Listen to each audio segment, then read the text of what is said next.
আসসালামু আলাইকুম ওয়া রাহমাতুল্লাহ।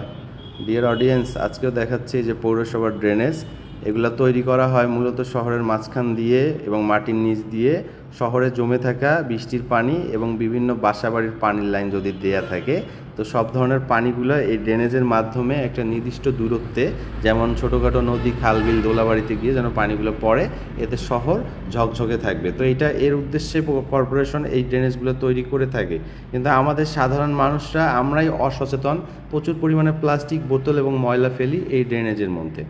ফেলার পরে একটা সময় গিয়ে এগুলো পচে যায়, অনেক দুর্গন্ধ তৈরি হয়, বায়ু দূষণ হয় এবং এই ব্যাকটেরিয়ার ছড়াছড়ি, রোগ জীবাণু ছড়ায়, এতে আমরাই আবার অসুস্থ হয়ে যাই।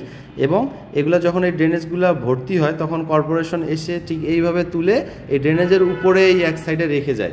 আবার ঝড় বৃষ্টি হলে এগুলাই কিন্তু আবার ওই ড্রেনেজে গিয়ে পড়ে। তো আবার এগুলো তুলে রেখে লাভ কি? আবার আরেকটা বিষয় হলো যে এইভাবে তুলে রাখার কারণে এই যে গাড়ি চলে, মানুষজন হাঁটা চলাচল করে, দুর্গন্ধ বের হয়, এতে কিন্তু অনেক রোগ জীবাণু ছড়ায়। আমি কর্পোরেশনের কাছে অনুরোধ করব, আপনারা এই ময়লাগুলো তুলে সাথে সাথে নিয়ে গিয়ে একটা নির্দিষ্ট জায়গায় ফেলুন। ধন্যবাদ সকলকে।